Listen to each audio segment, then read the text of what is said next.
আজকে যেটা আলোচনা করব বয়স যে কেলাস গঠনকারী কণাগুলির ঘন সন্নিবেশ, তার মানে প্যাকিং ইন ক্রিস্টাল, অর্থাৎ কেলাসের মধ্যে যে ঘন সন্নিবেশ বা প্যাকিং বলছি।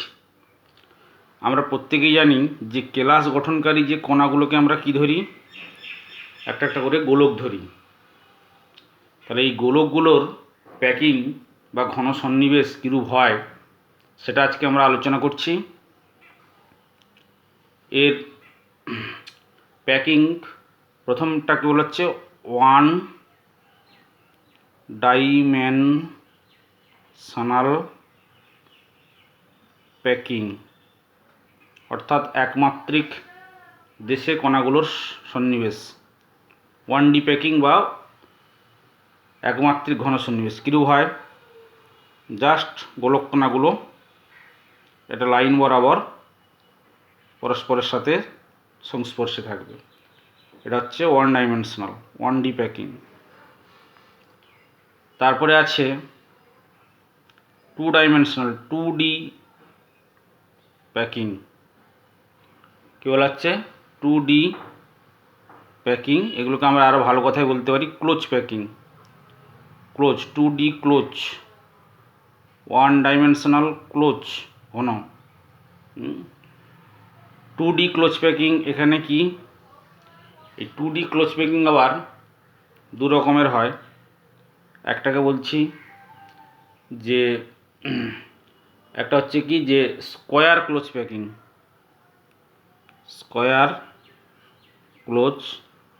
প্যাকিং, কীরূপ হয় এটা? না, প্রথমে একটা ওয়ান ডাইমেনশনাল লেয়ার আমরা আঁকছি। 1 ডাইমেনশনাল লেয়ার একটা আঁকছি। ঠিক পরের লাইনটা কি হবে না, দ্বিতীয় লাইনের, তাহলে এটাকে আমি বলছি যে আমার এ। পরে যেটা আঁকছি, পরের গোলকটা কী হবে, আগের গোলককে স্পর্শ করবে। পরের লাইনেও দেখছি ওই একই রকম এ একটা লিনিয়ার বা 1 ডাইমেনশনাল প্যাকিং আমরা আঁকছি, যেখানে কি হচ্ছে পূর্বের এটাও এ, তাহলে এরা পরস্পর কী হচ্ছে গোলকগুলোকে টাচ করে রয়েছে। ঠিক একই রকমভাবে এখানে আমরা দেখছি যে গোলকগুলোকে পরস্পর টাচ করে থাকবে, নিজেরাও পরস্পর টাচ এবং পূর্বের যে লেয়ার সেখানেও টাচ করে থাকবে। তাহলে এই ধরনের প্যাকিংটা আমরা বলছি কি স্কোয়ার ক্লোজ প্যাকিং। এখানে যদি দেখি যে পার্টিকুলার একটা, এই ধরো এই গোলক কণাটা দেখা যাচ্ছে কি যে টাচ করে রয়েছে এর সাথে, তারপর এর সাথে, তারপর এই যে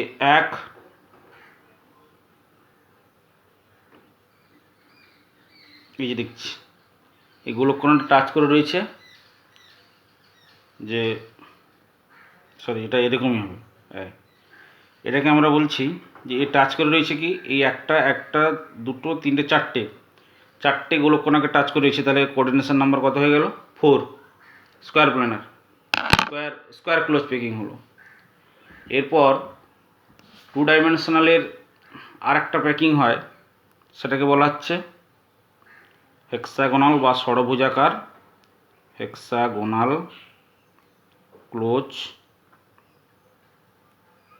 close packing, hexagonal close packing. তো সেখানে কি হচ্ছে যে আমরা যে 1 ডাইমেনশনাল প্যাকিং ড্র করছি, একটা এই 1D যে প্যাকিংটা ড্র করছি, ভালো করে লক্ষ্য করো, এর এই অংশটাকে আমরা বলছি কি অবনমিত অংশ। এই অংশটাকে বলছি অবনমিত অংশ। এবারে হচ্ছে কি অবনমিত অংশে তাহলে এই লেয়ারটা মনে করো এ লেয়ার, তাহলে এর পরের যে লেয়ারটা স্টার্ট হবে কোথা থেকে, প্রথম লেয়ারের অবনমিত অংশ এখান থেকে স্টার্ট হবে। প্রথম লেয়ারের মানে গোলককণাটা কী করবে, এর অবনমিত অংশকে টাচ করবে। গোলককণাটা কী করবে, অবনমিত, এই অবনমিত অংশকে টাচ করছে। দ্বিতীয় লেয়ারের যে অবনমিত অংশকে, অর্থাৎ যেটা নিচু হয়ে আছে এই অংশটাকে টাচ করছে, তাহলে এই লেয়ারটা হলো বি। এরকম যখন চলতে থাকবে প্ল্যাকিংটা, আবার এইটা স্টার্ট হলো, আবার এ, আবার এ, ঠিক আছে, আবার এ, এক্ষেত্রে কী হবে না গোলককণা কিন্তু পূর্বের এভাবে চলছে। তো এটা আবার এ লেয়ার এবং এ বি চলতে থাকবে। সেখানে দেখব মাঝখানের যে কোনো একটা কোণা সে পরস্পর 6টা কোণাকে টাচ করে থাকবে, পরস্পর 6টা কোণাকে টাচ করে থাকবে, ওই জন্য এর কোঅর্ডিনেশন নাম্বার 6 হবে। আর দেখা গেছে এই হেক্সাগোনাল ক্লোজ প্যাকিং যেটা 2D, এই 2 ডাইমেনশনাল হেক্সাগোনাল ক্লোজ প্যাকিংয়ের কণাগুলোর প্যাকিং এফিসিয়েন্সি বেশি, অর্থাৎ বেশি পরিমাণে এটা হচ্ছে কি এর প্যাকিং এফিসিয়েন্সি বা দক্ষতা, এফিসিয়েন্সি হাই, অর্থাৎ এখানেই গোলককণাগুলো বেশিরভাগ গোলককণাগুলো স্কোয়ার ক্লোজ প্যাকিংয়ের তুলনায় হেক্সাগোনাল ক্লোজ প্যাকিং গোলককণাগুলো বেশি ঘন সন্নিবিষ্ট থাকে। ঠিক আছে, এরপরে আমরা আসবো 3 ডাইমেনশনাল অর্থাৎ ত্রিমাত্রিক দেশে কণাগুলোর ঘন সন্নিবেশ আলোচনা করব। ত্রিমাত্রিক দেশে, ত্রিমাত্রিক 3 ডাইমেনশনাল, তাহলে এরপরে আসছি তার নাম্বার 3। নাম্বার 3 কি, যে 3D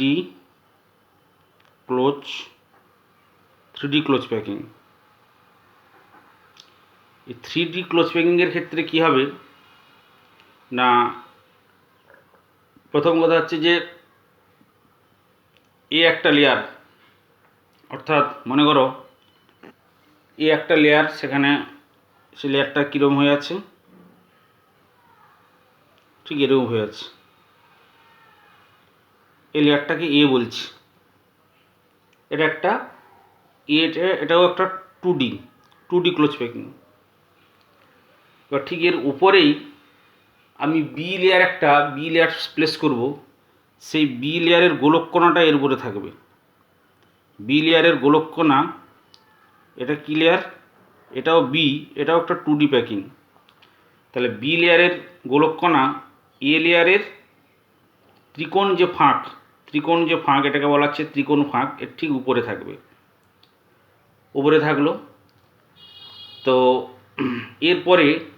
এরপরে আমরা কি করব না, এই যে ত্রিকোণ ফাঁকটা যখন এখানে এটা থাকতে পারে, বা এরকমও হতে পারে যে আমার এ লেয়ারের একটা গোলককণা থাকলো, এটাও এ লেয়ারের গোলককণা থাকলো, তার উপরে কি করছি না বি লেয়ারের, তাহলে এটা তলাটা কি ছিল, তলাটা ছিল আমার এ লেয়ার, এটা কোন লেয়ার, এ লেয়ার। এর উপরেই আমি কি করছি, বি লেয়ারের কি, এই যে বি লেয়ারের যে ত্রিকোণ ফাঁকটা কি এ লেয়ারের গোলককণার উপরে রেখেছি। ঠিক আছে, তাহলে এটা হচ্ছে বি লেয়ার। তাহলে দুরকমভাবে হতে পারে যে এ লেয়ারের ত্রিকোণ ফাঁকের ওপর বি লেয়ারের গোলককণা থাকবে, কিংবা এ লেয়ারের গোলককণার উপর বি লেয়ারে দেখা যাচ্ছে ত্রিকোণ ফাঁকটা ঠিক এ লেয়ারের গোলককণার উপর থাকবে। এর ফলে যে ভয়েড বা ফাঁকা স্থান সৃষ্টি হয়, এর ফলে কি তৈরি হয়, এর ফলে যেটা তৈরি হয় এই জায়গাটাতে কি তৈরি হয় টেট্রাহেড্রাল ভয়েড তৈরি হয়। টেট্রাহেড্রাল ভয়েড বা চতুস্তলকীয় ফাঁক, ভয়েড মানে হচ্ছে ফাঁক, টেট্রাহেড্রাল ভয়েড তৈরি হয়। আমি আবারও বলছি, মনে করো শুরুতে তোমার কি ছিল, এ লেয়ার। এ লেয়ারের তিনটি গোলককণা পরস্পর টাচ করলে কি হয়, এই যে এ লেয়ারের তিনটি গোলককণা পরস্পর টাচ করলে কি হয়, একটা ত্রিকোণ ফাঁক তৈরি হয়, ত্রিকোণ ফাঁক। তাহলে ঠিক এর উপরেই বি লেয়ারের গোলককণাটাকে প্লেস করো, তাহলে যে ফাঁকটা দেখতে পাচ্ছ এই ফাঁকটা তখন ট্রান্সফার হবে কিসে, টেট্রাহেড্রাল ভয়েডে। কিংবা তোমার শুরুতে ছিল এ লেয়ারের গোলককণা, এবার তুমি কি করলে, এর ওপর বি লেয়ারের একটা গোলককণার বি লেয়ারের একটা ত্রিকোণ, তিনটে গোলক দিয়ে একটা ফাঁক তৈরি হয়েছে, এই ফাঁকটাকে প্লেস করছো কার উপরে, এ লেয়ারের উপর। তাহলে যে ভয়েড তৈরি হবে সেটা হবে টেট্রাহেড্রাল ভয়েড। আবার কি 3D ক্লোজ প্যাকিং এখন স্টার্ট হয়নি, জাস্ট এ লেয়ারের উপরে বি লেয়ার প্লেসিং হয়েছে। আবার অনেক সময় কী হয় যে আমার এ লেয়ার কীরকম ছিল না, এ লেয়ারের এটা একটা আমি এ লেয়ার আঁকছি, তাহলে এখানে কি তৈরি হচ্ছে, ত্রিকোণ ফাঁক। এবার বি লেয়ারেরও দেখছি কি, বি লেয়ারের ত্রিকোণ ফাঁকটা ঠিক এই এ লেয়ারের উপরেই থাকবে। তাহলে এ লেয়ারের এটা হচ্ছে এ লেয়ার আর এটা হচ্ছে বি স্তর, এগুলো সব 2D। তাহলে এ লেয়ারের ত্রিকোণ ফাঁকের উপর জাস্ট বি লেয়ারের ত্রিকোণ ফাঁক যদি থাকে, তাহলে যে ভয়েড তৈরি হয় তাকে বলা হয়, যে ফাঁকা স্থান তৈরি হয়, অক্টাহেড্রাল ভয়েড, অষ্টতলকীয় ফাঁক, ও বলছি অক্টাহেড্রাল ভয়েড। তাহলে টেট্রাহেড্রাল ভয়েডটাকে কি বলছি, টি, আর অক্টাহেড্রাল ভয়েডকে ও বলছি। এইবার কি হচ্ছে, তাহলে এবার কি, যদি আমি তাহলে এ লেয়ারের উপরে বি লেয়ার প্লেস করেছি, এরপর আমি কি করছি, আবার একটা লেয়ার, আমি আবার একটা স্তর যখন কি করব, আর একটা স্তরের গোলককণা যখন আমি টেট্রাহেড্রাল ভয়েডের উপর যখন আবার একটা গোলককণা প্রেস করব, তাহলে আমার ছিল তলায় এ, তার উপরে ছিল বি, বির উপরে মানে এ ছিল, এর উপরে হচ্ছে বি, তার উপরে আমি যখন আবার একটা লেয়ারের আবার একটা 2D লেয়ারের গোলককণা রাখবো, তখন দেখা যাচ্ছে আবার একটা এ লেয়ার তৈরি হবে। এরকম এ বি করে যখন তৈরি হবে, অর্থাৎ আমি বলছি কি, এই তিনটে লেয়ার নিয়ে কিন্তু একটা কি তৈরি হয়, 3D প্যাকিং তৈরি হয়।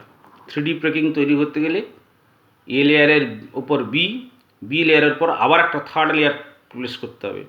সেই থার্ড লেয়ারের প্লেসিংটা যদি টেট্রাহেড্রাল ভয়েডের উপর হয়, তাহলে যে 3D ক্লোজ প্যাকিংটা দেখতে পাবো তাকে আমরা বলছি কি, এইচসিপি মানে হেক্সাগোনাল ক্লোজ প্যাকিং।